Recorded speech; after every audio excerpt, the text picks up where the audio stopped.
Mula noon, mas pinili na lamang ni Brando na maglasing nang sa ganon kahit na papaano ay nakakalimutan niya ang babae. Kung bakit ba kasi sa akin ka pa iniwan ng mga magulang mo? Ang sakit mo sa ulo. Tumayo ang binata at pipikit-pikit pa ang mga matang humarap sa kanyang tiyahin. Kumapit ito sa lamesa para hindi tuluyang bumagsak. Ibig bang sabihin, napapagod ka na sa akin? Iwan mo na rin ako, kagaya ng mga tao sa paligid ko. Kagaya ni Ariela. Inotel, paano naman kita iiwan kung wala namang ibang mag-aasikaso sa'yo? Anong tingin mo sa akin, masamang tao? Kahit na masakit ka sa ulo, hindi kita kayang pabayaan. At saka isa pa nangako ko sa mga magulang mo na ako ang tatayo mong magulang hanggang sa makalaya na sila. Kaya ikaw, Brando, umayos ka naman. Ayusin mo ang buhay mo. Dahil nahihirapan din akong makita na ganyan. Para hindi mo ako nakikitang nahirapan, tiya. Ngayon gawin mo. Bigit ka.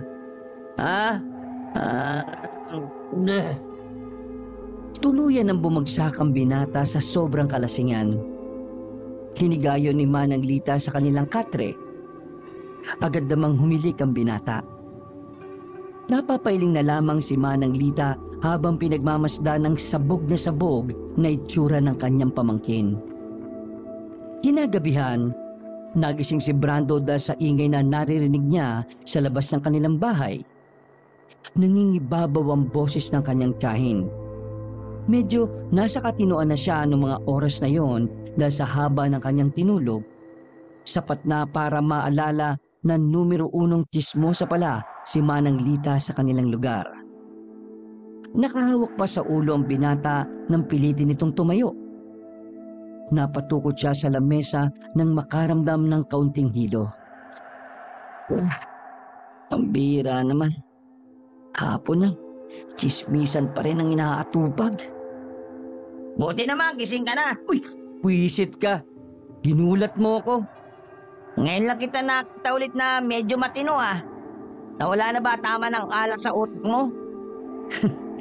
Nahihilo pa nga rin ako Luto ka nga ng may sabaw. Hoy, wag mo ko tusan Pagod ako kakabantay sa bakery natin. Ikaw, kailan ka titino para masamaan mo na rin ako sa bakery? Bakit ba kasi hindi na lang kayo humanap ng magbabantay? Maghanap na talaga ako. Nauumay na ako kaharap yung mga tinapay araw-araw Ikaw, wala ka bang balak? Negosyo ng mga magulang mo yun, di ba? Hindi ka ba natatakot na baka balang araw ang kinin ko yung bakery na yon? Sa itsura mo, mas mukha ka pang ikaw ang inaagawan kesa nang aangkin Sabay na napalingon na magpinsan sa labas. Kita nila si Manang Lita na laban sa pakikipagpalitan ng mga nalalamang tsismis. Ano na naman ba pinag-uusapan nila? Kaya aga-agang iingay. Umayos ng pagkakaupo si Randy at pinatong pa ang 2 paa sa dulong bahagi ng katre. Narinig ko kanina, may manananggal daw na namataan sa sagingan Ha? Manananggal? Totoo ba yan? Bakit ako tinatanong mo? Doon ka kina mama magtanong.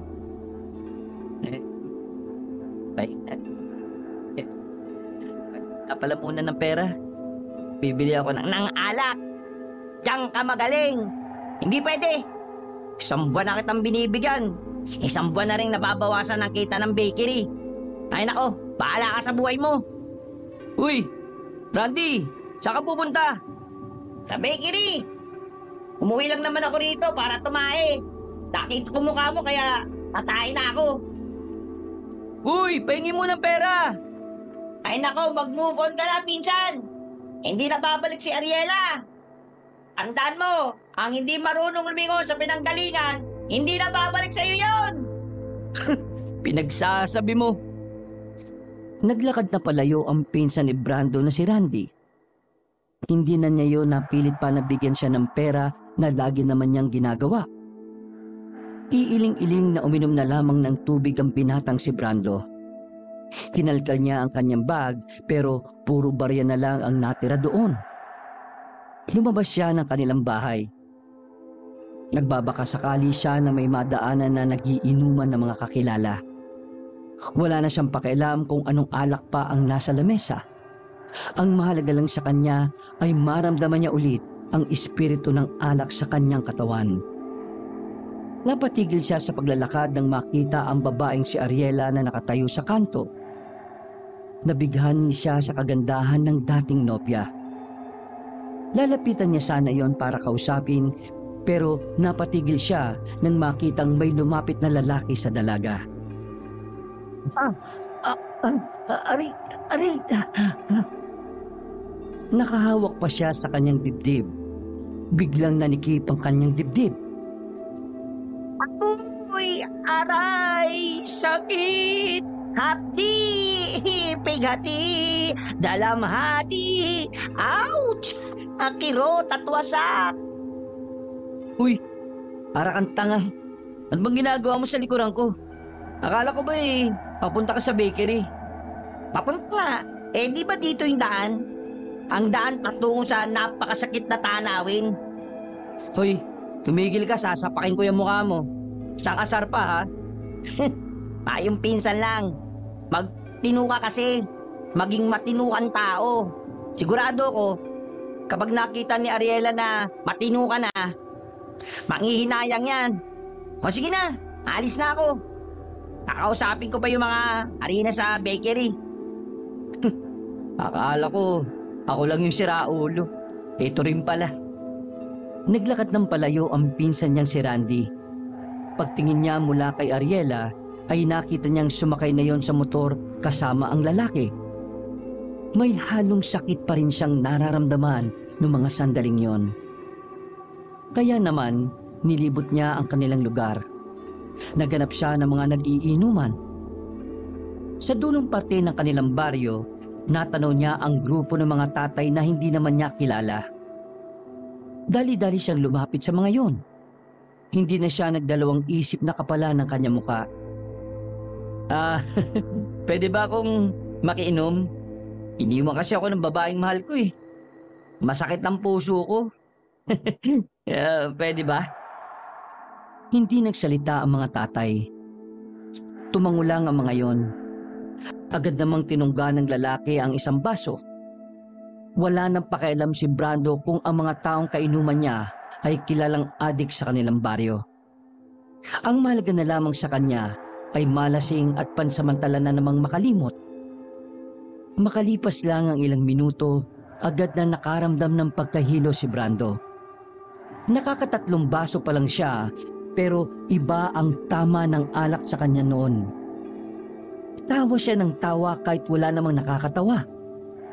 Kung ano-anong weirdong bagay na rin ang kanyang naiisip. Kung hindi natutulog ang Diyos, ibig sabihin puyat siya. Nagtawanan ng mga kainuman niya. Kitang-kita ang epekto ng droga na pasimpleng hinalo sa inumin ni Brando. Walang kamalay-malay si Brando na nasa ilalim na pala siya ng pinagbabawal na gamot. Kaya naman, hindi pa man nakakarami ng inom, tumayo na siya para humanap na naman ng kakaibang trip. Oh, paano? Alis na ako ha. Ang hihina niyong uminom eh. Teka, ikaw, bakit mukha kang pasak paningin ko ha? Isa kang talampakan na naganyong tao ano? Ha? Na may mga kalyo pa? Tawa lang ng tawa ang mga tatay na naroon. Nang magsimula na ring maglakad si Brando, biglang pumasok sa isipan niya ang manananggal. May kung anong pumasok sa kokote niya na pumunta sa sagingan. Gusto niyang makita ang manananggal. Gusto niyang malaman kung papaano nahahati ang manananggal. Nahati siguro yun ng patagilid. Narating ni Brando ang sagingan. Malakas ang kanyang loob dahil sa karga ng ipinagbabawal na gamot. Kaya naman kahit madilim ay walang pakialam ang lalaki. Sinusuntok-suntok niya pa ang mga puno ng saging na nadadaanan niya. Pagkatapos ay bigla-bigla na lang tatawa na parang siraulo. Mga ilang sandali lang nakarinig na siya ng boses ng isang babae na parang nahihirapan. Agad niyang hinanap ang boses sa kaisipang yun ang manananggal. Madapa-dapa pa ang lalaki.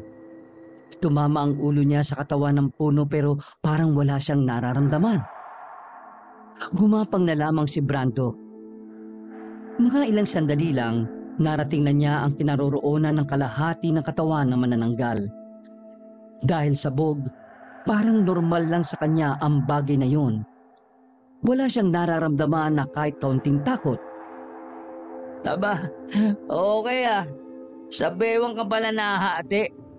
Akala ko sa leg eh. Lumapit ang lalaki sa ibabang parte ng manananggal. Kita niya pang gumagalaw-galaw ang mga bituka ng aswang. Sa hindi malamang dahilan, may pumasok na kalokohan sa utak ng sabog na si Brando. Umupo siya sa harapan ng manananggal. Hinuha niya ang paa ng manananggal at kiniliti ng maraming beses. Tingnan na lang natin kung hindi ka pa bumalik. Sa halip na bumalik ang kalahating katawan ng aswang, sinipa siya nito sa mukha. Nakaramdam ng galit si Brando. Kinurot-kurot niya ang tuhod nito. Aba, loko. Brutal ako magalit ah. Hindi pa ito nakontento. Hinila-hila niya ang buhok sa binti ng manananggal. Ano ha? Masakit ha? Oh, eto. Kakalbuin ko tong balahibo mo sa binti mo. Ha? Pero sinipa lang siya sa ulo at sa muka. Sa puntong yon ay napuno na si Brando. Naubusan na siya ng pasensya. Kumuha siya ng bato sa paligid. Papaluin na lang sana niya ang paa ng manananggal pero bigla na namang may pumasok na kalokohan sa isipan niya. Napalunok siya ng laway dahil sa pagkasabik. Sa lakas ng tama ng droga kay Brando, naisip niya ang pinakanakakadiring bagay na pwedeng magawa ng isang tao. Pero si Brando, naisip niya yon sa manananggal. Marahan siya ulit lumapit sa ibabang bahagi ng katawan. Unti-unting umarko ang ngiti sa kanyang muka. Dahil sa kanyang naiisip, nabura na ang kanyang inis. Napalitan ng pagpapantasya. Pasensya ka na kanina ah. Hindi ko naman sadya eh. Ano, bati na tayo ah. Marahan niyang hinawakan ng kaliwang pisngi ng puwet ng manananggal. Parang siyang tanga na kinikilig-kilig pa. Halos mapunit na ang bibig niya sa kakangiti ng malapad. Ilang sandali lang, sinimulan niya na ang kanyang gustong gawin. Sinisipa-sipa pa siya ng manananggal nung una. Pero kalaunan ay hindi na rin yun pumalag. Sa mga pagkakataong yun, walang kamalay-malay si Brando sa sagingan. Mas halimaw pa siya kaysa sa manananggal. Mas masahol pa siya sa pagiging demonyo ang takbo ng kanyang utak. Mahihiya si Satanas sa sobrang kasamaan na ginagawa niya. Makalipas ang ilang minuto, narating niya ang langit-langitan kahit hagdanan ng demonyo ang kanyang ginamit. Napaupo ang binata sa gilid nang ngingiti-ngiti pa. Anong klaseng feeling to? Feeling ko, ang sarap. Ito ba ang tinatawag nilang heaven of pleasure? Agad na umalis si Brando sa sagingan matapos magawa ang kanyang gusto. Sobrang saya ng lalaki. Tawa siya ng tawa kahit na wala namang matinong dahilan. Habang naglalakad, pinagsasasapak niya ulit ang madadaanan na puno ng saging. Pagdating naman niya sa kalsada, bigla na lamang siyang gumitna roon. Pagmamayari ko ang mundo! Akin ang mundo! Sumama kayo sa akin! Dadaling ko kayo sa mundo ko! Pero, hindi kasama si Ariela ah! Charot! Hala, pamangkin ni Lita yan, di ba? Oo nga. Baliw na yata yan! Eh bakit nauna yung short niya bago yung brief? Dahil ako, si Super Brando! Natakot ang tatlong ginang at nagmamadali ng maglakad paalis. Walang humpay na tawa lang ang ginawa ni Brando. Maya-maya lang ay umupo na siya sa gilid. Sa sobrang sabog sa droga, hindi lamos niya sa muka ang putik. Humiga siya sa pag-aakalang nakarating na siya sa kanilang bahay. Sobrang haba na naman ang tulog ni Brando. Hindi niya alam kung ano pa ang mga ginawa niyang kalokohan. Wala na siyang maalala. Basta pagkising niya, 3:00 na ng hapon. Hinang-hina ang lalaki. Pinagpapawisan ng malamig. Gutom na gutom siyang bumangon at lumabas ng kwarto niya. Pag-upo niya sa harapan ng lamesa, naroon si Manang Lita at ang pinsan niyang si Randy. May tinapay na nasa gitna ng hapagkainan at isang malaking bote ng soft drinks na kalahati pa lang ang bawas. Seryosong nakatingin sa kanya ang dalawa. Sa mga sandaling yon, bumalik na ang katinoan niya. Ano na naman ba? Bakit ganyan kayo makatingin ha? Gutom ako, huwag kayo makulit ha. Wala ka naalala sa mga katarantaduhan na ginawa mo? Ha? Natulog na nga lang ako maghapon eh. May ginawa na naman ako. Gusto mo ba isa-isain ko, Insan? Sige. Bigla kang pumasok sa bakuran nila Aling Pising. Yung mga bagong laban na sinampay nila, pinagkukuha mo. Tapos, nilagay mo sa planggana. Ang sabi mo, lalaban mo ulit. Tapos, yung kanin nila Mang Toto na kaluluto pa lang, gusto mong isangag. Ayun, nakipag-away ka sa kanila. Sa tricycle naman, sabi ng mga driver doon, nagpapatid ka raw sa dulo ng walang hanggan. Tapos, yung manok ni Paring Topper, pinalangoy mo sa drum. Si Aling Donita, yung lola ni Arnold, hinamon mo ng tupuan. Sira ulo ka ba? Naka-wheelchair na yun eh. Ha? Ginawa ko lahat yon? O huwag ka muna magsalita, meron pa. Ha? Meron pa? Pumunta ka sa barangay. Tinanong mo si Kapitan kung sino nagpalaki sa kanya. Kasi, sabi mo, bakit hindi siya lumaki? Hindi mo rin pinalampas yung napadaan lang na pilay sa kanto. Inagawan mo na suklay. At higit sa lahat, pinagkalat mo na may nangyari sa inyo ng manananggal. Lahat ng yan ginawa mo sa loob lamang ng isang gabi. Grabe ka! Nakanganga lamang si Brando habang nakikinig sa mga sinasabi ng pinsan. Kahit na anong gawin niyang pag-alaala, hindi niya mabalikan sa isip ang lahat ng sinabi ni Randy. Wala talagang natitirang memorya sa kanya. Maliban na lang noong umupo siya sa inuman ng mga tatay na adik. Grabe. Wala akong maalala eh. Wala kang maalala, buwisit ka? Galit na galit ang mga tao sa'yo tapos wala kang maalala? Ponyemas ka talaga. Sumasakit ang ulo ko sa'yo, ha? Puro ka na lang problema. Kung gusto mong sirain ang buhay mo, huwag mo kaming idamay. Dahil kami, gusto naming mabuhay ng maayos. Kung ayaw mo na matinong buhay, may lumayo ka sa amin. Nakakapagod ka na eh. Nagulat si Brando nang tuluyan ng sumabog sa galit si Lita. Nanibago siya roon dahil kilala niyang mahaba ang pasensya nito sa kanya. Sa lahat nga ng kamag-anak niya, para sa kanya, ayun na ang pinakamabait. Pero ibang-iba ang tiyahin niya noon. Kaya naisip niya na baka totoo ngang gumawa na naman siya ng mga katarantaduhan. Nag-walk out ang ginang dala ang soft drink sa tinapay. Naiwan si Randy na nakasandal sa upuan at sa lubong ang kilay na nakaharap sa kanya. Wala talaga akong maalala, Insan eh. May ginawa akong ganun. Tumingin sa kanya ng seryosong lalaking si Randy. Tumitig yon sa mga mata ni Brando.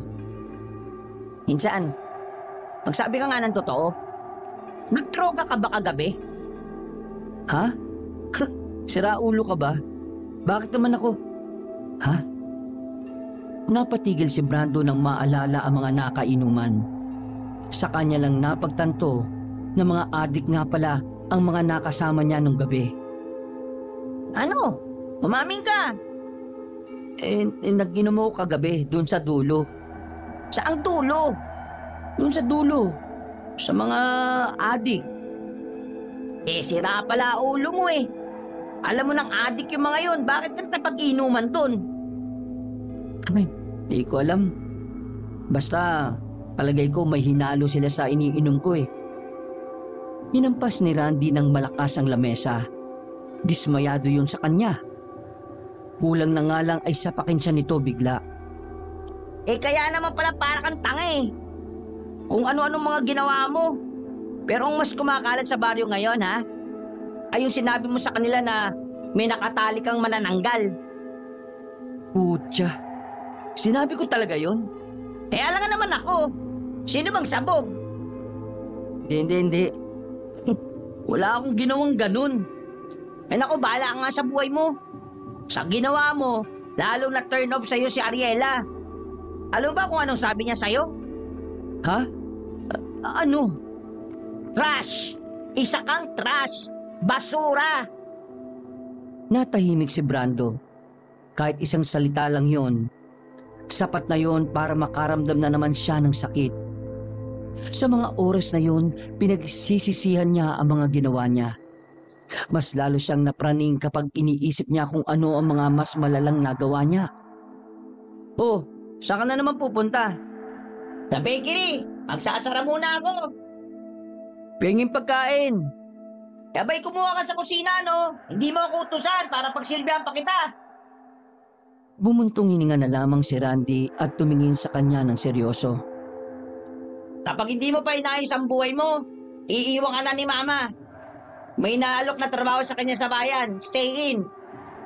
Kung gusto mong samahan ka pa rito ni Mama, abay ayusin mo ang buhay mo, ha?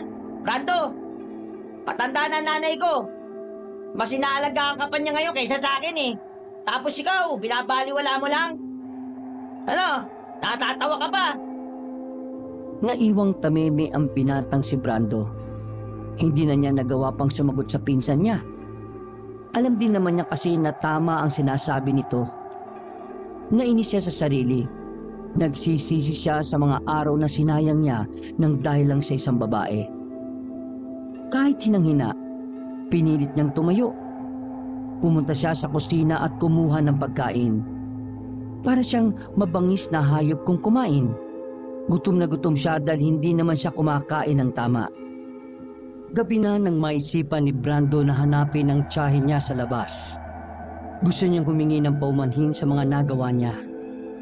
Habang naglalakad sa gilid ng daan, meron siyang nakabanggaan na babae. Bahagyang napatras ang babae.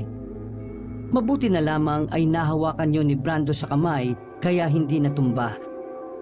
Ay, naku, pasensya na miss ha. Hindi ka kasi tumitingin sa dinaraanan mo eh. Ikaw kaya na kayo ko. Ako pa sinisi mo? Ramdam ni Brando na galit at masungit ang babae. Kaya naman naisipan na lamang niyang magpakumbaba. Ayaw na rin naman niyang dagdagan pa ang problema ng kanyang tiyahin. Ako ba? Ay, pasensya na kung hindi kita nakita. Medyo nahihilo kasi ako eh. Sa susunod tumingin ka sa dinaraanan mo ha. Buti sana kung ang bango-bango mo, amoy alak ka. Hindi ka yata naliligo eh. Uy, naligo ako nung nakaraan ha. Pero mamaya maliligo ako ulit. Diyan ka na nga. Pinagmasdan ni Brando ang babaeng papalayo. Nagsalubong ang kilay niya nang makita ang palda ng babae. Hindi niya alam pero parang pamilyar sa kanya ang palda. Wala lang siyang ideya kung saan niya yun nakita. Parang nahawakan ko na yung palda na yun eh. Saan ko nga ba yun nakita? Nakahawak pa ang lalaki sa kanyang patubo pa lamang na balbas. Pinagpatuloy na lamang niya ang paglalakad. Nakita niya ang kanyang tiyahin na may kinakausap na tao. Narinig niya na humihingi ng dispensa si Aling Lita. Palagay ni Brando, isa ang taong yon sa nagawan niya ng kalokohan. Pagkatapos mag-usap, agad niyang nilapitan ang kanyang tiyahin. hindi sana siya nito papansinin pero hinarangan niya ang daraanan nito. Wala akong pera dito. Kaya wala akong may bibigay na pambili ng alak mo. Hindi naman ho ako hihingi ng pera, tiya. Gusto ko lang sanang humingi ng paumanhin sa mga naidulot kong kahihiyan sa inyo. Ay, wow! Ilalagnat ka yata. Epekto ba yan ng pagiging sabog mo? Iba talaga ang tama, ha? Tiya naman eh. Seryoso ko. Sorry na, pangako. Magbabagong buhay na ako. Aayusin ko na buhay ko. Hindi na ako magiging gago ng dahil lang sa isang babae. Tiningnan siya ng ginang na parang nagdududa pa sa kanya. Bumuntong hininga na lamang ang ginang. Hindi ka dapat sa akin humingi ng tawad. Doon ka humingi ng tawad sa mga taong ginambal at binwisit mo. Pangako, hihingi rin ako ng tawad sa kanila. Pero, tiya, nakikiusap ako. Huwag ka nang umalis. Magpapakatino na ho ako. Umalis. Baliw ka na naman ba? Bakit ako aalis? Di ba may nag-aalok na trabaho na stay-in sa inyo sa bayan? Sira ulo. Wala. Saan mo naman narinig yan? Napakamot sa ulo si Brando nang maalala na naisa na naman siya ni Randy. Ganun pa man, panatag na ang kanyang kalooban na hindi mawawala sa tabi niya ang tiyahin. Brando, matanda na ako, ha? Gusto ko makita kang maayos at maunlad bago man lang ako mawala sa mundong ito. Kaya sana naman umayos ka na. Bakit? Mamamatay na po ba kayo? May sakit po ba kayo? Buang! Wala! Ang kipot talaga ng utak mo, no? Kakaalak mo yan eh. Sabay silang napalingon sa gilid nang marinig nilang may mga natatarantang tao. Nang tanungin ni Aling Lita ang kumari niyang tsismosa rin, sinabi nitong nakita ng mga tao ang isang manananggal. Malapit daw sa sagingan at papunta sa barangay. Galit na galit daw ang aswang. Diyos ko, yan na nga ba sinasabi ko eh. Tiya, totoo ba talaga yung manananggal na yan? Di ba nga, pinagkakalat mo pa na may nangyari sa inyo ng manananggal? Tara na nga't makauwi na. Baka mamaya maabutan pa tayo rito sa labas. Nagmamadaling umuwi ang dalawa sa kanilang bahay. Sakto naman na kauuwi lang din ni Randy sa mga pagkakataong yon. Maging ang pinsang yon ni Brando ay nababahala rin. Baka sa mukha nito ang kaba. Ma, nakita ko yung manananggal na nasa tapat ng barangay kanina. Nanlilisik ang mga mata niya. Nakakatakot. Diyos ko, Panginoon. Bakit ba nagkaroon ng aswang dito sa baryo natin? Isara na ninyo ang bintana. Ikandado na maigi mga pintuan, ha? Bakit naman kasi tayo matatakot eh? Wala naman kayong ginawang masama sa aswang na yun, di ba? Kahit naman sino pwedeng kagatin ng manananggal. Kakainin niya kung anong gusto niya at kung sinong gusto niya kainin. Brando, sigurado ka bang gawa-gawa mo lang yung mga nangyari sa inyo ng manananggal? Baliw ka ba? Malamang, sabog lang ako nun, kaya ako sinabi yun. Hindi ko nga maalala na sinabi ko yun eh. Baka ikaw yung hinahanap ng manananggal. Oh, bakit ako? Mukha kang tanga eh. Hoy, tumigil na nga kayo dyan. Mabuti pa manahimik na kayo. Baka mamaya marinig na may tao dito sa atin naman siya tumigil. Manahimik na kayo. Umupo na lamang si Brando sa katre at sumandal. Binuklat na lamang ng babae ang libro na may nakaipit na pera. Oh, akin na yan. May pera ka naman pala, tiya eh. Penge! Tinakpan ni Randy ang bibig ni Brando nang marinig nila ang pagaspas ng pakpak sa labas. Sinyalis yun na malapit na sa kanilang bahay ang manananggal. Halos hindi na makahinga si Brando sa pagtatakip ni Randy ng bibig nito. Pero walang pakialam si Randy. Mas gugustuhin pa nitong hindi makahinga si Brando kesa malapa sila ng manananggal. Marahang sumilip si Aling Lita sa pintuan. Sinarado nito agad nang makitang nasa tapat na nila ang manananggal. Ano ba? Alis kamay mo? Ang baho-baho eh. Grabe naman oh. Hoy, tarantado ka. Huwag ka maingay. Nanahimik na lamang si Brando. Naramdaman na lamang nila na parang may mabigat na sa kanilang bubungan. Doon na rin nila naririnig ang malalakas na pagaspas ng pakpak. Hindi gumagalaw ang tatlo. Wala silang ginagawa na maaring makalikha ng ingay. Huminga ng malalim ang mag-ina, habang si Brando naman ay napapakamot na lang sa ulo habang nakikisama sa dalawa. Makalipas ang halos 10 minuto, naramdaman nilang umalis na rin ang aswang. Parang nabunutan ng tinik sa lalamunan ng mag-inang Randy at Lita. Nakahawak pa sa dibdib ang ginang, habang si Randy naman ay dali-daling lumaklak ng tubig sa sobrang kaba. Tumayo si Brando at kaswal na lumapit sa bintana. Binuksan niya yun at sumilip sa labas. Wala na. Huwag na kayo matakot. Ikaw, bakit hindi ka natatakot? Kasi tiya, hindi naman talaga nakakatakot ang manananggal eh. Kapag nakita mo ng harapan ng manananggal, baka maihi ka pa sa short mo eh. Oo na. Wala na nga siya eh. Kaya huwag na kayong kabahan.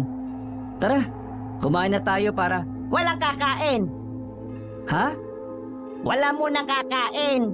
Gusto ko makasiguro na nakaalis na yung manananggal sa baryo natin. Tiya naman, nagugutom na ako eh. Natatakam na tumingin si Brando sa mga pagkaing nakahain sa lamesa. Kahit gusto na niyang lantakan ng mga yon, hindi niya magawa dahil nakabantay din naman si Randy. Oh, narinig mo naman, di ba?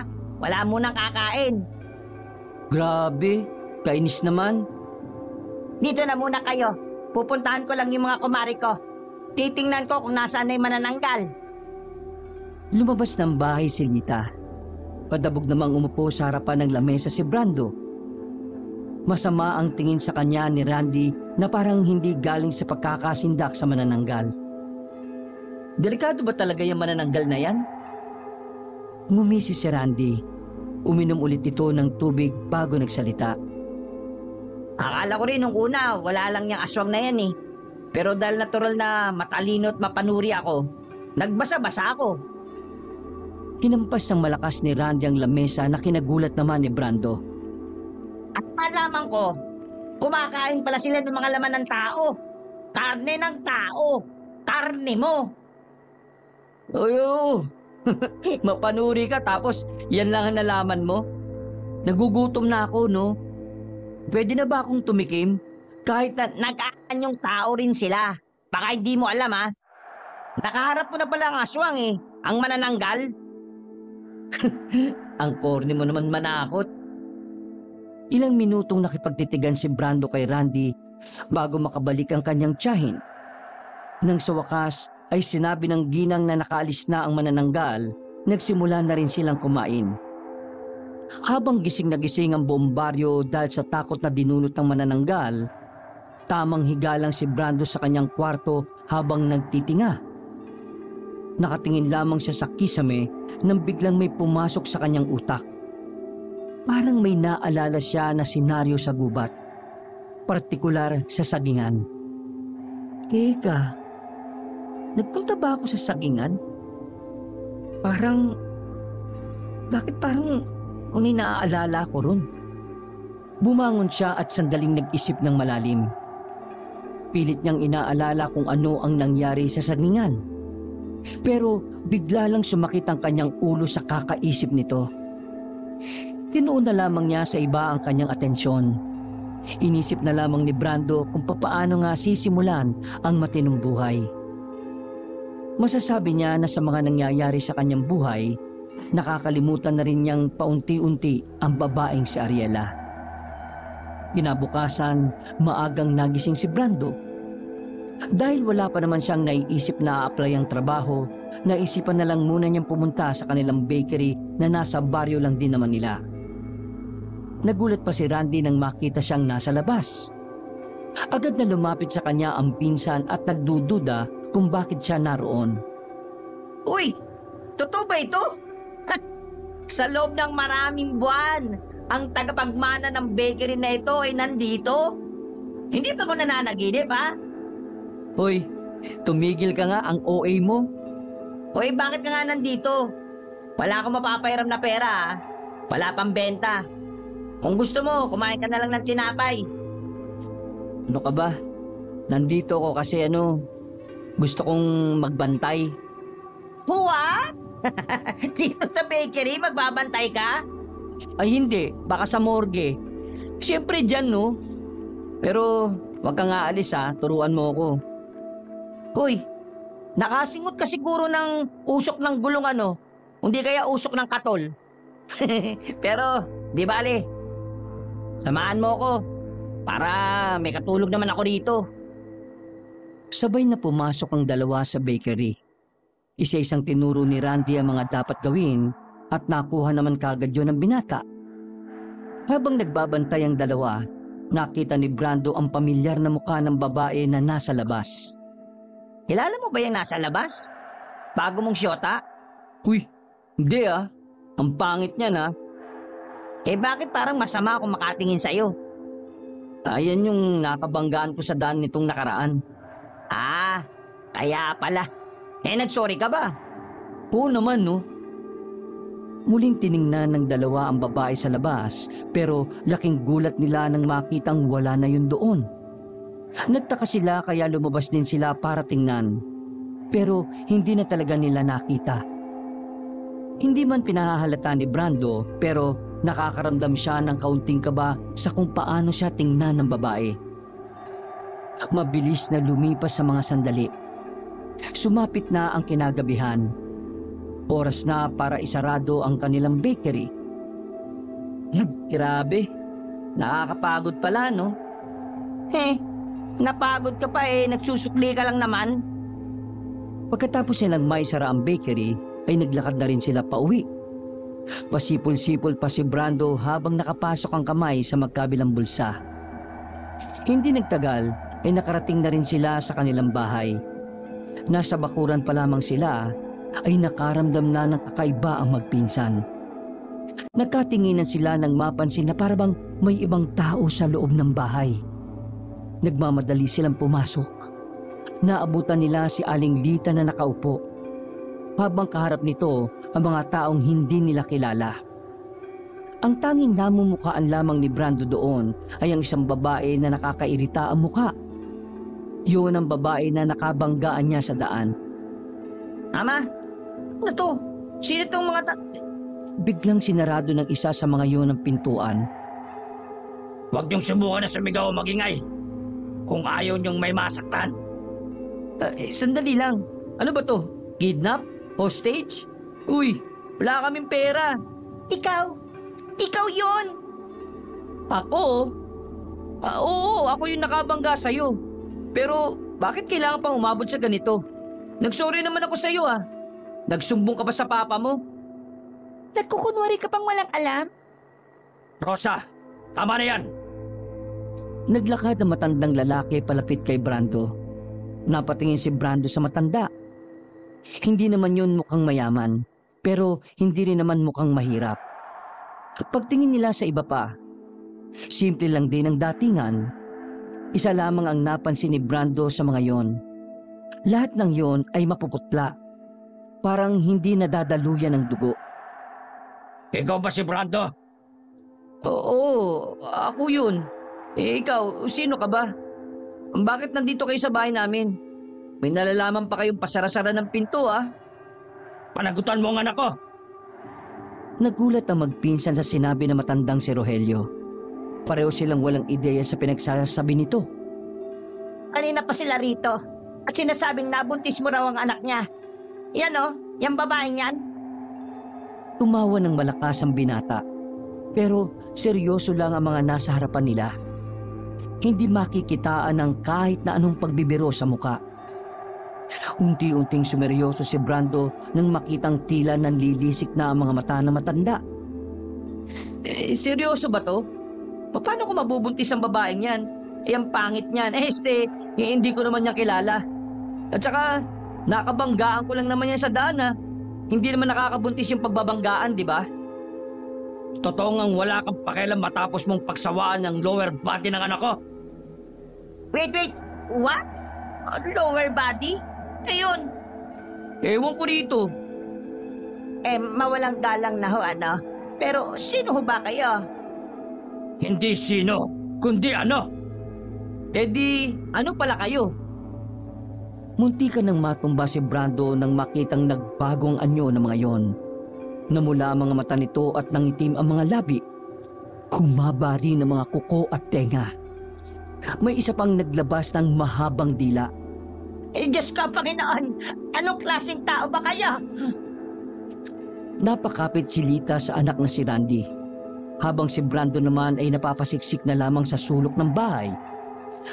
Hoy! Ano kayo? Mga aswang ba kayo? Akala ko, hindi mo pa malalaman eh.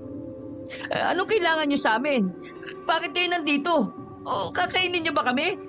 Mga bulok naman namin, oh. Puro kami may sakit. Yan si Tia, may putok sa kilikili yan. Si Randy, may buni yan sa singit. O naman, may kulugo sa tumbong.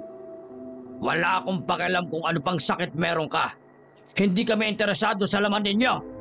Nandito kami para sabihing panagutan mo ang anak kong si Rosa. Ko? Panagutan? Anong pinagsasabi mo? Hindi ko nga kilala yun eh. Ikaw yon, malakas ang kutob ko. Tsaka ikaw na mismo ang nagkalat sa mga taga-baryo ninyo, di ba? Ano? Hindi ko talaga kayo maintindihan. Habang wala ako, naramdaman ko may gumagalaw sa akin. Tapos, nakaramdam... Sandali nga. Wala ka tapos naramdaman mong may gumagalaw sa'yo? Sabog ka ba, miss? Manahimik ka muna, nagpapaliwanag pa ako eh. Kapag hindi mo tinikom ang bibig mo, yayariin ko yung tiya at pinsan mo. Napilitang manahimik si Brando. Kahit nakakaramdam ng takot ay pinilit na lamang ni Brando na tingnan ng babaeng nasa harapan niya. Nakaramdam ako ng kakaibang sarap. Nung una kinukurta ko. Tapos hinihila ang buhok ko sa binti. Tapos mga ilang sandali lang, nararamdaman ko na yung kiliti. Tapos saka ko na lang nalaman na may gumalaw sa akin nang bumalik na ako. Teka. Pwede ba ipaliwanag mo sa akin kung ano ka? Isa akong manananggal, no? Brando, di totoo yung pinagkakalat mo na may nangyari sa inyo ng manananggal? Ano? Sa hindi mapaliwanag na dahilan, unti-unting nagkaroon ng alaala si Brando nung gabing yon. Naalala na niyang pumunta na siya sa saningan. Pagkatapos ay may nakita siyang kalahating katawan na nakatayo roon. Pabulong na napamura si Brando. Hindi man niya aminin pero siya mismo ang nakakumpirma na totoo nga yun. Bumalik na sa alaala niya ang lahat. Gusto niyang masuka. Hindi niya inakala na kakayanin niyang gawin yon nang dahil sa epekto ng droga. O ano? Naalala mo na ba ang ginawa mong kalokohan sa anak ko? Kung tutuusin pwede ka naming paslangin ngayon dahil isang malaking kasalanan ng ginawa mo. Pero dahil ikaw ang magiging ama ng apo ko, hahayaan kitang mabuhay. Kapalit ng buhay mo, panagutan mo ang anak ko. Ayaw kong lumabas ng anak ko na walang ama, ng isang bastardo. Oo nga, nagawa ko nga yun. Pero wala ako sa sarili nun eh. May naglagay ng droga sa iniinom ko, kaya hindi ko alam yung ginagawa ko. Ang tingin ko sa kalahati niya katawan isang buo. Kaya... Ano pa man ang dahilan mo, pinuntis mo pa rin ang anak ko. Diyos ko ka naman, Brando. Sa dami ng bubuntisin, manananggal pa talaga. Nginoon ko naman, Diyos ko naman, no? Panugutan mo ko. Palit nun, hindi namin sasaktan ang pamilya mo. Kung tatakas ka sa responsibilidad ng anak natin, mapipilitan kaming paslangin tong dalawang to. Maswerte ka pa nga Dahil kami yung tipo ng mga aswang na nakukuha pa sa pakiusapan. Dahil kung ibang aswang ang ginawan mo ng katarantaduhan, siguradong wala ka na ngayon. Pati ang tiya at pinsan mo. Brando, panagutan mo yan. Mamamatay kami kapag tumakas ka. Yak kasi, pabaya ka sa buhay mo Oo na, tama na. Pabaya na ako sa buhay ko. Wala akong silbi. Wala akong trabaho. Kaya wala akong karapatan na maging ama. Hindi ko kayang buhayin yan. Kaya huwag niyo na akong... Wala ka nang iintindihin dahil kami ang magtutustos sa apo ko. Gagampanan mo na lang ang gabay ng isang ama. Kaya wala kang may dadahilan sa amin para hindi panagutan si Rosa. Rosa, anak, tingnan mo ang mukhang ito Di ba, ganito kagwapo ang mga gusto mo? Ayan na, magiging ama ito ng anak mo. Uy, hindi ko pananagutan yan, oh. Ayaw kong maging ama ng isang aswang. Huwag mo akong subukan! Papaslangin ko ang dalawang yan kapag hindi ka pumayag! Bigla na lamang pinahaba ni Rogelio ang kuko nito at hinila si Aling Lita. Tinutok nito ang matalas na kuko sa liig ng ginang. Brando naman! Makakaya mo bang mamatay si Mama dahil sa'yo, ha? Ay naku, ona! Pananagutan ko na! Binaba ni Rogelio ang kuko nito at pinitiwan muli si Lita. Agad namang gumilid ang ginang at muling yumakip sa anak. At ikaw pa talaga ang may kondisyon? Ay pumapayag na nga ako eh. Isa lang naman ang hiling ko, na sana pumayag ka rin. O sige, anong hiling mo? Huminga ng malalim si Brando. Tiningnan niya ang babaeng si Rosa. Sa mukha pa lang ng babae, masasabi niya na agad na yun ang mukha na ayaw niyang makita araw-araw. Para kay Brando, pangit sa paningin niya ang babae dahil kamukha nito ang pangalawang veteranang tsismosa sa lugar nila. Sige, pananagutan ko siya. Pero yung lower body lang. Ginagago mo ba ako, ha? Wala namang mali sa sinabi ko ah. Yung lower body lang ang pananagutan ko kasi yun lang naman ang nakatali ko nung gabing yun eh. Kapag pati ang upper body pinanagutan ko, di magiging kabit ang upper body. Sa makatuwid, ang magiging ina lang ng anak ko sa kanya ang lower body. Yun lang naman ang nakatali ko nung gabi.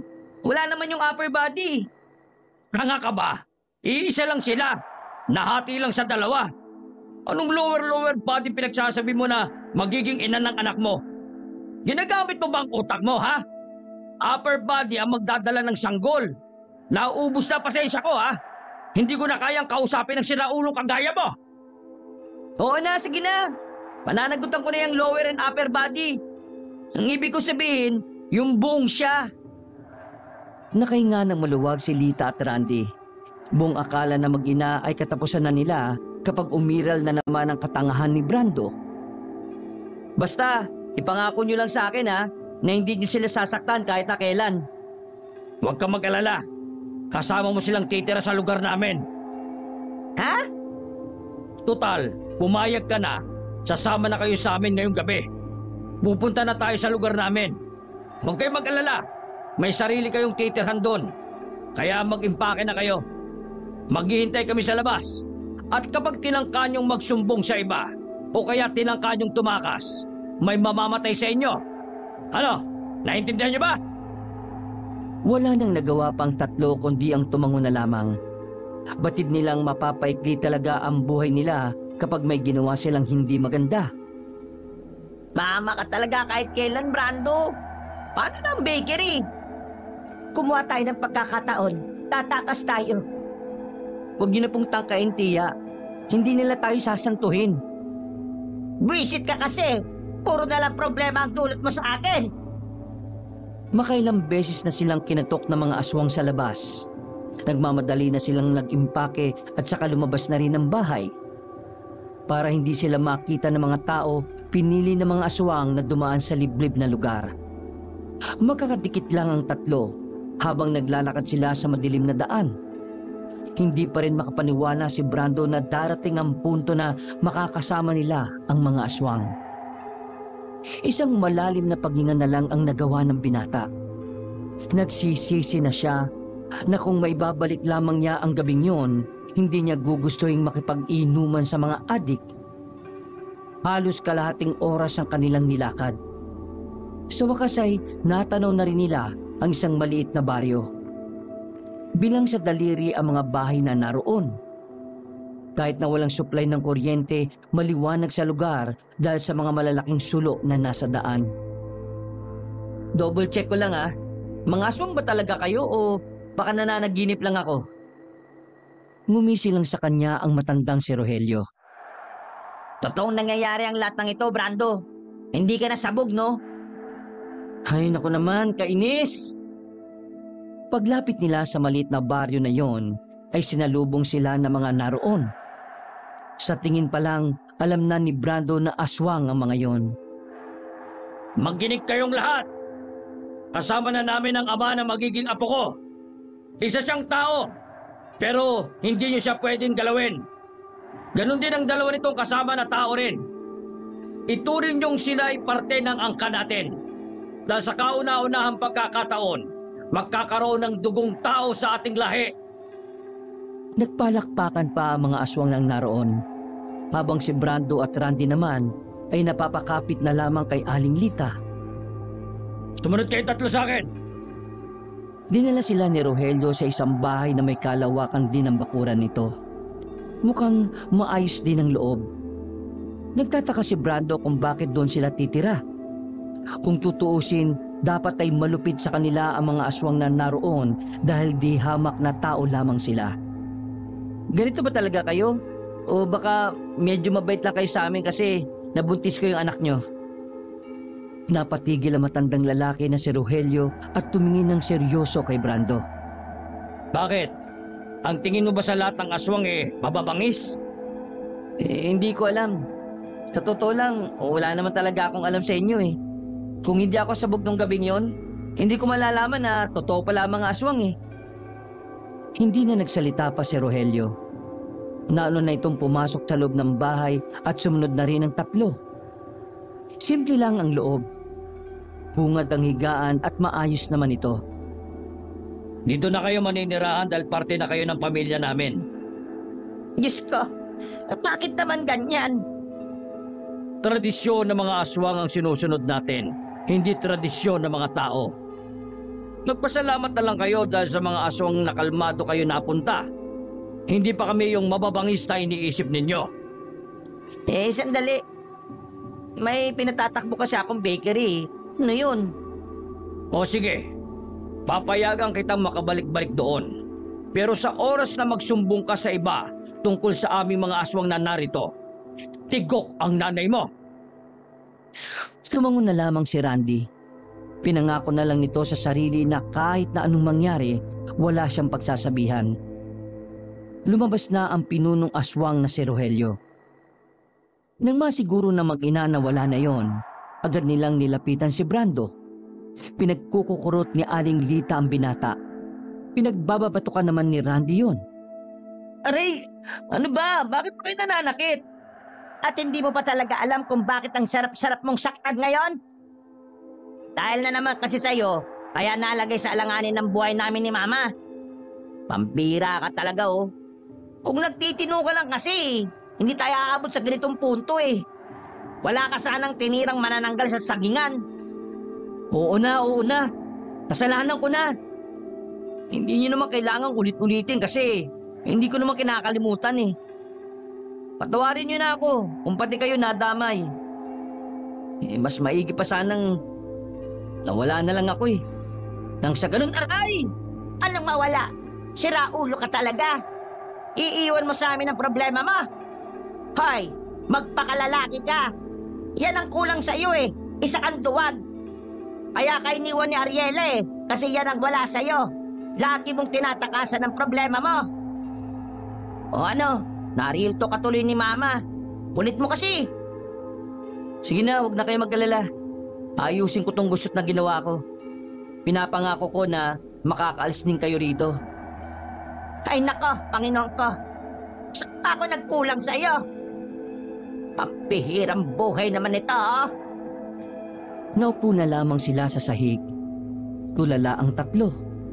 Si Brando lutang ang utak. Binabalikan pa rin niya sa alaala kung papaano niya nagawang galawin ang manananggal. Doon niya napatunayan na mas demonyo pa sa demonyo ang drogang natira niya. Mga ilang sandali lang may kumatok na sa kanila. Si Brando na ang nagkusang nagbukas ng pinto. Bumungad sa kanya si Rosa na kasama ang iba pang aswang. May mga dala silang mga kaldero ng ulam at kanin, pati na rin plato at tubig. Pinabibigay sa inyo ni Ama. Kumain na daw kayo. Hindi kami kakain ng pagkain na galing sa mga aswang. Baka mamaya niyan maging aswang pa kami kagaya nyo. Tumingi ng seryoso ang babae sa kanya at umirap pa ito. Iritang-irita talaga si Brando sa babae. Bukod sa napapangitan siya rito, hindi rin gusto ni Brando na nag-iinarte yon. Hindi kami nangyayanggaw. Ang pagkain ng mga tao ay pagkain din namin. Pero may kaunting pagkakaiba lang sa lasa. Kung ayaw niyong kumain, wala namang problema. Hindi naman kami magugutom eh. Hayaan niyo na lang na mamatay kayo sa gutom dahil sa pagdududa. Padabog na lumabas ng bahay nila ang dalagang si Rosa. Pag-alis ng mga yon ay kaagad silang lumapit sa lamesa. Pagbukas nila ng kaldero, umalingasaw ang mabangong singaw ng tinola. Hinalo-halo pa ni Lita ang laman nito at napagtanto na manok yon. Baka mamaya karne ng tao yan eh. Ba Randy? Sabi mo, nakakain sila ng karne ng tao? Binatukan ni Lita ang binatang si Brando kaya nanahimik ito kaagad. May ba ang tao? Tingnan mo oh. Manok yan. Ma, safe bang kainin yan? Simpleng tinolang manok lang yan eh. Wala kayong dapat ikabahala. Buti naman. Nagugutom na ako eh. Kung totoo mga aswang nga sila, parang hindi naman sila nakakatakot. Parang mga simpleng tao lang din naman pala sila. Ang pagkakaiba nga lang, bigla silang nagiging halimaw. Baka nga ang tamang inala ko. Hindi sila gaya ng ibang aswang. Parang sila yung uri ng mga aswang na nahahawig sa tao yung pamumuhay nila. Basta, kumain na tayo. Nagugutom na ako eh.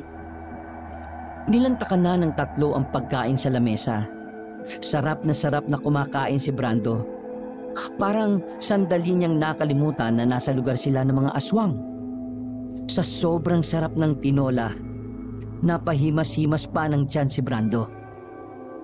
Ay, nabusog ako. Mas masarap pa to sa luto ni Tia eh. Mismo. Hay, mga lintik kayo. Huwag na kayong kakain ng luto ko kahit kailan ha. Pagkatapos kumain, humiga na rin sila para matulog. Napailing na lamang si Brando nang makitang nakatulog na ang mag-ina. Hindi siya makapaniwala na nagawang matulog na mga yon kahit na alam nilang nasa lugar sila ng mga aswang. Sarap ng tulog ng dalawang to ah. Feel at home na kaagad. Hindi dinadalaw ng antok ang binata. Naisipan na lamang niyang lumabas ng bahay. Balak niya lang sana ay tumambay sa bakuran. Pero nakarinig siya ng malakas na boses na nagmumula sa di namang kalayuan. Base sa boses na naririnig niya, may pagkamaangas ang may-ari ng tinig na yon. Dahil sa minanang pagiging tsismoso kay Aling Lita, marahan siyang naglakad palabas ng bakuran. Hinanap niya kung saan nagmumula ang mga tinig na yon. Hanggang sa ilang sandali lang, nakita niya ang matandang si Rogelio na may kausap ding lalaki. Nasa pagkakatansya ni Brando, mas bata yung kaysa kay Rogelio. Mga nasa edad 45 hanggang 50. Nakikiusap ako sa'yo. Umalis na kayo. Wala kaming tinatagong tao rito. Lahat ng nandito ay puro mga aswang. Hindi mo kami maloloko. Kanina nang dumaan ako rito, may naamoy akong dugo ng tao. Hindi lang isa, kundi 3. Kaya Rogelio, ituro mo sa akin kung nasaan sila. Ador, maniwala ka. Guni-guni mo lang yon. Walang tao sa baryo namin. Nagulat na lamang si Brando nang biglang sakali ng lalaking si Ador si Rogelio. Mga mabababang uri lang kayo ng aswang. Kaya paano mo nagagawang maglihim sa mataas na antas ng aswang kagaya ko? Bakit? Gusto niyong suluhin ng mga taong yan? Magsasalita pa sana si Rogelio pero bigla na lang nakalunok ng lamok si Brando. Mula sa pinagtataguan niya, napalingon sa kanya ang mga aswang nang maubo siya. Nakita niyang papalapit na sa kanya ang tauhan ni Ador. Pero naramdaman na lamang ni Brando na merong humila sa kanyang paa. Hindi ka nila pwedeng makita. Nagtago sila sa silong ng isang bahay. Tinakpan ni Rosa ang bibig ni Brando para hindi na yon makalikha ng ingay. Nang masiguro ng babae na hindi na nakasanod sa kanila ang tauhan ni Ador, ay nakahinga na ito ng maluwag. Sabihin mo nga sa akin, aswang din ba mga yon? Mapapangis aswang sila. Palagi nilang binubuli ang mga aswang dito. Kasi alam nilang hindi naman kami kagaya nila na mababangis at malalakas. di totoo pala na mabubuting aswang kayo? Hindi ko masasabi. Kasi ang paniniwala ng mga tao, wala namang aswang na mabuti. Ang masasabi ko lang, sinusubukan naming mamuhay ng kagaya ng sa inyo. Nang sa ganun, maintindihan namin kung papaano maging tao. Ganun ba? Pero bakit nila kami hinahanap? Kakainin ba nila kami? Oo, kumakain sila ng karni ng tao. Kaya sa oras na malaman nila na nandito kayo, mapapahama kayo at ang buong angkan ninyo. Pero buti na lang kinain niyo yung tinola. O bakit? Pagiging aswang na ba kami? Hindi, dahil sa tinola, hindi na nila maamoy ang dugo ninyo bilang tao. Ha? Basta, hindi nila kayo pwedeng makita. Isa pa, hindi ka rin pwedeng mamatay. Ikaw ang magiging ama nitong dinadala ko, no? Matanong ko lang huwag ka sana magagalit. Di ba sabi mo nabuntis kita? Paano pala yun?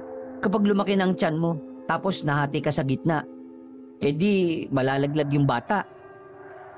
Kapag buntis ang manananggal, hindi na nahahati ang katawan niya. Delikado para sa bata. Literal na malalaglag talaga. Hindi na napigilan ni Brando ang matawa. Pero mabuti na lang ay napigilan niya kaagad. Kanina pa tayo rito sa ilalim ng bahay na to. Pwede na ba tayong lumabas? Mamaya na. Hintayin muna nating umalis si Ador. Bumuntong hininga na lamang si Brando habang nakadapa sila roon. Makalipas ang ilang minuto, naramdaman na rin ng babae na nakalis na si Ador at ang mga kasama nito. Agad naman silang pinuntahan ni Rogelio nang malamang nasa labas pa si Brando. Galit na galit si Rogelio sa binata. Bakit ka ba nasa labas? Paano kung nakita ka ni Ador? Di patay ka na sana ngayon. Hindi ka ba talaga nag-iisip? Pasensya na ho. Gusto ko lang sanang magpahangin Kaso narinig ko yung boses nung maangas na yon. Kapag namatay ka, mawawala ng ama ang magiging apo ko. Naintindihan mo ba sinasabi ko, ha? Tatangon-tangon na lamang si Brando sa takot na baka bigla na lang siyang saktan ni Rogelio. Sige na, umalik ka na sa bahay niyo. Huwag kang lalabas hanggat hindi ko sinasabi. Paliwanag! Nagmamadaling tumakbo si Brando. Napatid at nadapa pa nga ito pero agad-agad din namang bumabangon. Agad niyang sinarado ang pinto na makarating sa bahay. Mas natakot pa ako sa kanya kumpara dun sa Ador Ay nako, makatulog na nga lang. 1 linggo ang nakalipas. Tila unti-unti nang nasasanay ang tatlo sa pamumuhay ng mga aswang doon. Hindi rin naman kasi nalalayo ang pamumuhay ng normal na tao sa sistemang naroon. May mga tradisyon at kultura nga lang na weirdo ang mga aswang doon. Pero kahit na papaano ay nagagawang pakisamahan nila Brando. Ang tagal naman makabalik ni Randy, tiya. Kaninang umaga pa yun umalis Malamang, galing sa bakery. Parang hindi mo naman alam na hapon ang sarado nun. Magagabi na Bakit mo pa ba hinihintay si Randy? Pwede ka naman pumunta kay Rosa. Magkakaanak ka na, kailangan mo pa ng kasama. Mahiya ka naman, oy! Tiya, hindi pa rin talaga ako makapaniwala sa mga nangyayari. Nakabuntis ako ng manananggal. Tapos magkakaanak na ako na hindi ko alam kung aswang din. Matuto ko na sa mga kamalian mo. Yan ang matagal ko nang sinasabi sa iyo Ang isang kamalian, pwedeng maging dahilan para magbago ang buhay mo. Ay nako, siguro kailangan ko na lang din talagang gawin ang nararapat. Hindi naman sila masasama Oo, yan ang dapat. Pasalamat ka na lang kasi kahit aswang sila hindi nila tayo sinasaktan. Ay sige na, buntahan mo na si Rosa. Baka gabi na si Randy. Mapait ang ngiti na pinakita ni Brando. Naglakad na rin siya patungo sa kinaroroonan ng bahay ni Rosa. Kahit na siya ang ama ng dinadala ng babaeng aswang, hindi pa rin sila nagsasama sa isang bahay. Dahil hindi naman sila kasal. Naabutan ni Brando si Rosa na naglalabas sa bakuran. Kung hindi niya alam na aswang yon, iisipin niyang kagaya lamang si Rosa sa mga pangkaraniwang babae sa kanilang lugar. Hindi mo naman kailangan tulungan ako lagi eh. Wala naman namamagitan sa ating dalawa bukod sa anak natin. Parte na rin ng pananagutan ko ang alagaan ka dahil dala-dala mo yung anak natin. Sa totoo lang, nawiwindang pa rin ako sa nangyari. Hindi pa rin ako makapaniwala na nakabuntis ako ng aswang. Pero, alam mo, sa kabilang banda, naisip ko rin na wala rin namang pagkakaiba kung tao ang nabuntis ko eh. Dahil kung mabuti ka, karapatan mong panagutan kita kahit na aswang ka pa. Maraming salamat. Dinulungan ni Brando ang babae sa paglalaban nito. Madilim na ang paligid na matapos nila yon. Isinasampay na lamang nila yon nang makita sila nila Aling Lita at Randy. Natatarantang tumakbo palapit yon sa kanila. Oh, bakit? Ano ba problema? Pinapunta kami ni Mang Roelio dito kasi yung mababangis daw na aswang alam nang nandito tayo. Ano? Si Ador? Anong gagawin natin? Kakainin daw tayo ng mga yon. Diyos ko naman, Panginoon, gabayan mo kami. Kailangan niyang umalis. Sumama kayo sa akin. Hindi pa man sila nakakaalis, biglang dumating si Rogelio na dumaan pa sa bungat. May dugo na ito sa bandang noo. Sige na, umalis na kayo. Alam na nilang nandito kayo. Rosa, sumama ka sa kanila. Brando, alagaan mo ang anak ko ha. Bilis ka! Paano kayo? Huwag mo na kaming intindihin. Kami nang bahala para hindi nila kayo mahabol. Tumakbo na paalis ang apat. Pero hindi pa man sila nakakailang hakbang, dumating na ang aswang na si Ador. May hawak-hawak pa yon na ulo ng kapwa aswang. Napatigil sila ng dahil sa takot. Maging sa gilid din ay may mga aswang na rin nakasama ni Ador. Agad na humarang si Rogelio. Huwag mo silang saksakin. Ako lang naman na nagsinungaling sa iyo, Ador. Walang kinalaman ng mga taong ito. Rogelio. Ang galing mong magpanggap na wala kang tinatago. Pinagmukha mo akong tanga. Akala mo siguro hindi ko malalaman na tinatago mo ang mga taong yan, ano? Nagkakamali ka ng iniisip. Hindi ko sila gustong suluhin. Tinatago ko sila rito dahil nabuntis ng lalaking ito ang anak ko. Yun ang dahilan. Sinusubukan mong makabuo ng sanggol na kalahating tao at kalahating aswang? Bakit? Gagamitin mong sanggol laban sa amin? Alam mong malakas ang dugo ng tao at aswang kaya... Sandali lang. Sino ka naman bastos ka? Nagsasalita pa ako Nang mapadpad ako sa lugar na to, napatunayan ko na hindi pala lahat ng aswang ay kasing sama mo. Nalaman ko na meron pa palang aswang na parang kagaya ng tao. Naging basura ang buhay ko dahil sa isang babae. Sinira ako ang buhay ko. Marami akong pinerwisyo. Dahil sa mga maling desisyon ko, nakagawa ako ng kasalanan. Nakabuntis ako ng aswang. Pananagutan ko yon para itama ang pagkakamali ko. Tapos? Ha? Ano? Wala lang. Sinabi ko lang. Rin ko naman ang epal mo. Hindi ka na nga napapansin ng Ador na yan, nagpapansin ka pa. Ador, nakikiusap ako sa iyo. Itigil mo na ito.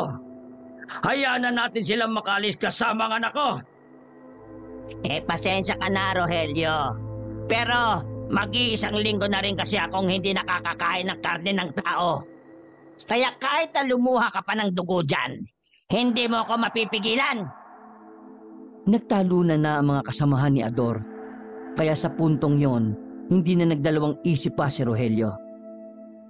Magpanag tayo! Mula sa likuran ng dalawang bahay na magkatabi, lumabas na ang mga kasamahang aswang nila Rogelio. Nakipagsagupa ang mga yon sa grupo ni Ador. Natulala naman si Brando sa nakikita niya. Hindi niya inakala na masasaksihan niya ang mga aswang na nagkakapatayan. Natauhan lang ito nang hilahin ni Aling Lita ang kanyang patilya. Tumakas na tayo! Nanonood ka pa dyan, ha? Habang nagkakagulo, sinamantala nila ang pagkakataon para makatakas. Dumaan sila sa gilid. Nang makalabas sila ng baryo, pinasok nila ang kagubatan. Teka, saan tayo pupunta? Hindi ko alam. Basta kailangan nating lumayo. Teka, hindi ka ba pwedeng makalipad? Hindi. Kailangan kong mahati bago lumabas ang pakpak ko. Hindi ka naman pwedeng tumakbo. Yung tiyan mo parang 5 buwan na kahit na 1 linggo pa lang. Baka makunang ka. Halika na, bubuhatin na lang kita. Ha? Anong ha? Hotdog? Walang nagawa si Rosa. Binuhat siya ni Brando at tumakbo na sila ulit. Aminado si Brando na mabigat ang babae. Kahit payat yon, para siyang bumubuhat ng 1.5 sako ng bigas.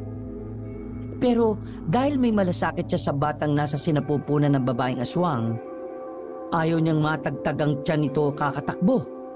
Kaya kahit mabigat ay nakakaya niyang tiisin. Sandali lang. Iniigal na si Mama. Sira ulo ka.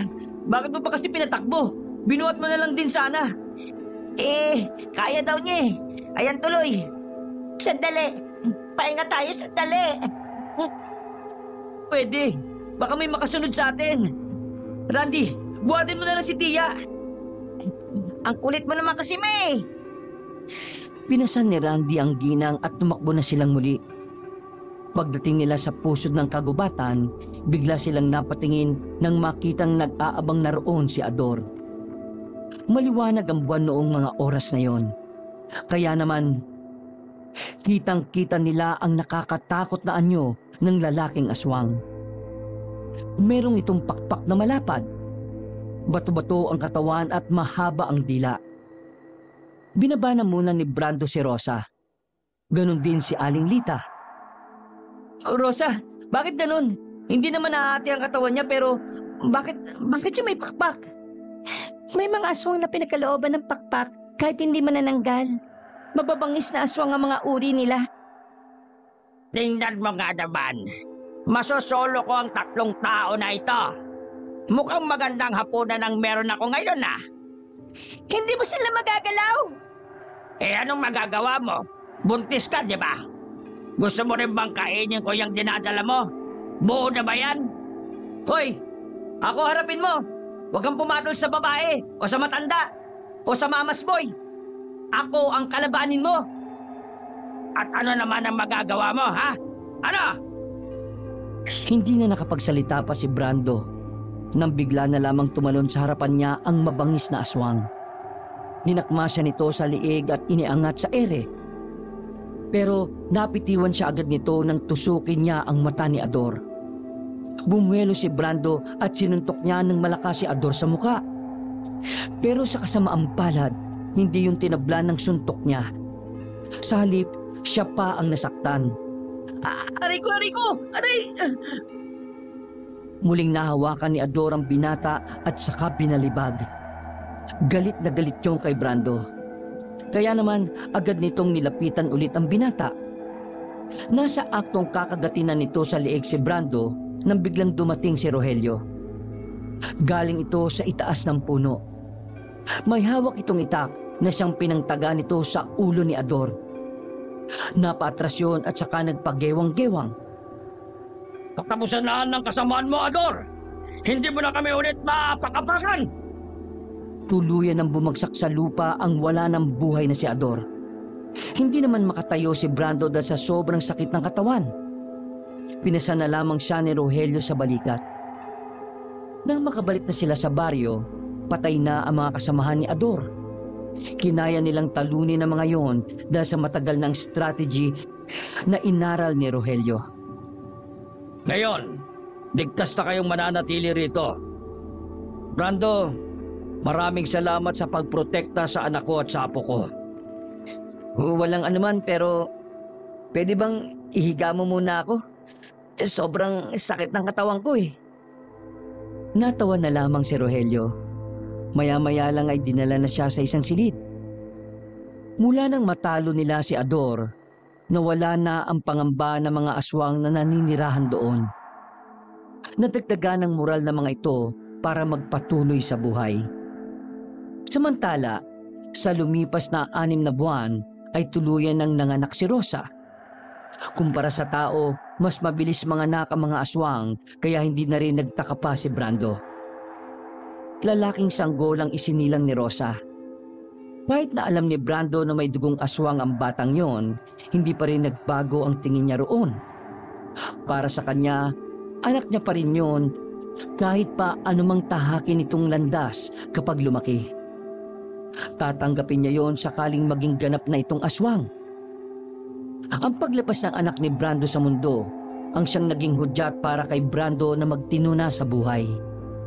Naganap na siya ng trabaho. Tuluyan na niyang kinalimutan si Ariela at tinuon na lamang ang atensyon sa kanyang anak. Dahil wala namang namamagitan sa kanilang dalawa ni Rosa, hindi sila nagsama bilang mag-asawa. Ganun pa man, pareho nilang pinalaki ng maayos ang batang pinangalanan nilang Brandosa. Papasok ka na ba sa trabaho? Nagsusuot ng sapatos si Brando noong mga oras na yon nang puntahan siya ni Rosa. Doon na rin kasi siya tumira. Habang si Aling Lita at Randy naman ay bumalik na sa kanilang baryo. Oo. Maraming kargahan ngayon eh. Ikaw na munang bahala sa anak natin ha. Babawi na lang ako mamaya pag uwi ko. Wala namang problema sa akin. Nasaan na pala yung anak natin? Kasama ni Papa. Anong ginagawa? Kumakain ng manok. Napatigil sa pagsisinta si Brando. Kumakain ng manok? Oo, kalma lang. Siyempre pritong manok. Anong akala mo, hilaw? Ay nako, kinabahan ako ron ha. Huwag ka mag-alala. Kagaya ng pamumuhay namin, ganun din ang pamumuhay na kakamulatan ng anak natin.